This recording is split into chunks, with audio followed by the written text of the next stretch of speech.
सभी लोगों को लाल सलाम। साथियों, ये मान्यता का चुनाव दिनांक 4, 5 और 6 दिसंबर को होने जा रहा है। हमारे पास ये एक बहुत अच्छा मौका, सरकार ने ये कभी नहीं सोचा होगा कि उसके लिए उसी का जो विचार है वो भारी पड़ेगा।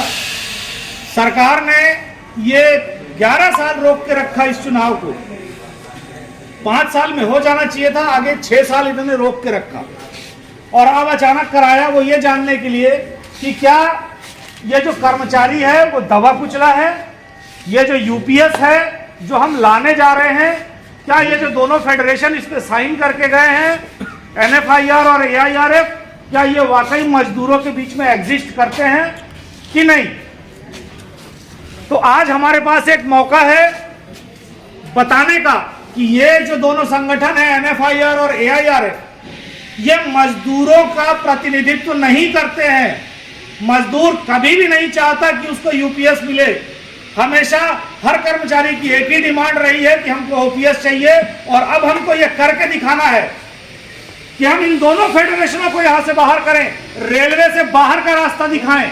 और इसके लिए जरूरी है कि जो आईआरईएफ नाम का एक संगठन खड़ा हुआ और उससे संबंधित हमारे एससीसीआर जोन में एआरकेएस खड़ा हुआ, हम इसको मजबूत करें।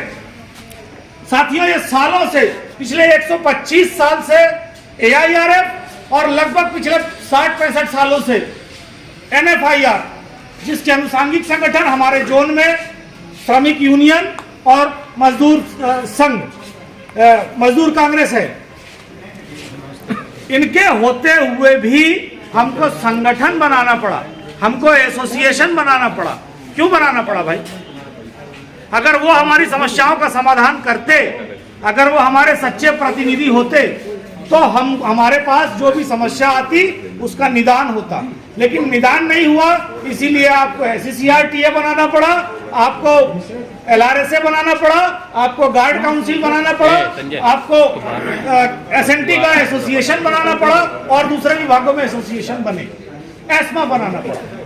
यहाँ तक क्योंकि ये स्पष्ट था कि वो हमारी किसी भी समस्या को पहुंचा नहीं पा रहे। अभी 20 साल से जो सबसे बड़ा ज्वलंत समस्या हमारे बीच है वो है पेंशन का। एक ही कुर्सी पे बैठ के 2 लोग काम करते हैं, एक बाहर निकलता है उसको पुरानी पेंशन दे देते हो, दूसरा रिटायर होता है उसको आप एनपीएस देते हो। ये ऐसी दोगलापन, ऐसी नीति क्यों है? एक आपका बड़ा बेटा, आपका दुलारा, आप उसको पेंशन दोगे और दूसरा छोटा बेटा बोले हम इसको कहीं का नहीं रखेंगे। क्या संविधान का अनुच्छेद 14 ये नहीं कहता कि देश में काम करने वाले हर नागरिक को एक समान अवसर मिलेगा, एक समान अधिकार मिलेंगे, स्त्री और पुरुष समान होंगे, तो जो काम कर रहे हैं काम करने वाले भी समान होंगे। जब आप बाकी सब जगह समानता की बात करते हो तो पेंशन में दोहरापन क्यों? पेंशन में एक को न्यू पेंशन, एक को ओल्ड पेंशन क्यों? जब ये लड़ाई पिछले 20, जिस समय पे ये पेंशन के लिए फंड बना, पेंशन के लिए एक मॉनिटरिंग सिस्टम बनाया गया, तो उस समय जो 2 लोग एग्जिस्ट करते थे हमारे रेलवे में, सभी लोगों से लिया गया, डिफेंस सेक्टर से भी लिया गया, जो पीडब्ल्यूडी में थे वहां से भी लिया गया, सीपीडब्ल्यूडी से लोग आए, हमारे रेलवे से भी 4 प्रतिनिधि, एक नहीं 4, क्योंकि रेलवे बहुत बड़ा संगठन है, तो 4 प्रतिनिधि को रखा गया था। उन 4 प्रतिनिधियों में एआईआरएफ की तरफ से कॉमरेड उमराव मल पुरोहित और कॉमरेड जेपी चौबे को रखा गया और एनएफआईआर की तरफ से गुमान सिंह और वर्तमान में जो एम राघवैया जी हैं ये भी उसके सदस्य थे। पिछले 2 तो चले गए, लेकिन ये दोनों आज भी एग्जिस्ट कर रहे हैं, आज भी जीवित है, काम कर रहे हैं। जब आप 20 साल से काम कर रहे थे तो भी हमें आप पेंशन नहीं दिला पाए। हमारे बीच आते हो, बोलते हो पेंशन दिलाएंगे, सरकार के पास जाते हो तो आप यूपीएस साइन करके आते हो। ये यूपीएस भी तब साइन हुआ जब विजय बंधु जी ने पूरे भारत में कर्मचारियों को, चाहे वो केंद्रीय कर्मचारी हो चाहे राज्य सरकार का कर्मचारी हो, उनको एकत्रित किया। तब जाकर के कहीं ये जो आंदोलन हुआ ये उसका प्रभाव था कि सरकार दबाव में आई और वो एक बीच का रास्ता खोजने लगी।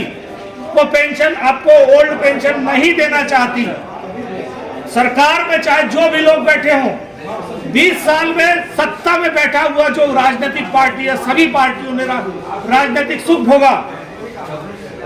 आपने कांग्रेस की सरकार देखी, आपने बीजेपी की सरकार देखी, कांग्रेस के साथ कम्युनिस्टों की सरकार देखी।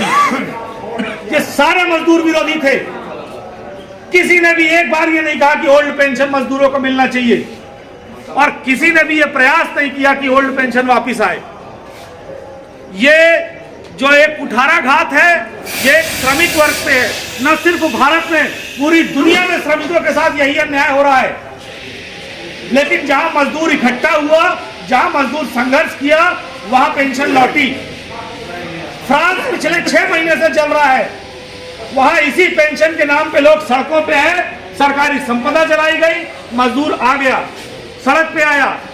यही अर्जेंटीना में हुआ, यही बुल्गारिया में हुआ। इन देशों में जो वहां के मजदूर वर्ग हैं, वो आज पेंशन के लिए सड़क पे हैं। लेकिन हम हिंदुस्तानी कहां बैठे हैं?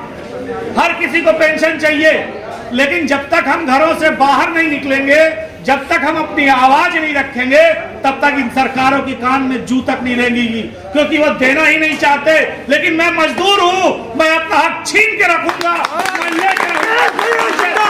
जिंदाबाद जिंदाबाद जिंदाबाद जिंदाबाद जिंदाबाद। मुझे सिर्फ ओल्ड पेंशन चाहिए, और इस ओल्ड पेंशन के लिए लड़ाई मैं खुद लड़ूंगा। मेरा एक एक भाई लड़ेगा। मेरा एक एक भाई जो है, उसको जो ये अधिकार मिला है कि वो 4, 5 और 6 तारीख को अपना बहुमूल्य मत देगा, वो जरूर अपने घरों से बाहर निकलेगा और ये सत्ताधीशों को, इन मठाधीशों को बताएगा कि हमारा जो साथ है वो ARKS के साथ है, हमारा जो साथ है वो विजय बंधु जी के साथ है, और हमारा साथ हर उस व्यक्ति के साथ है जो ईमानदारी से पेंशन की लड़ाई लड़ रहा है। तो साथियों, 5 और 6 तारीख को, 4 तारीख को हमको टेबल छाप पे निशान लगाना है।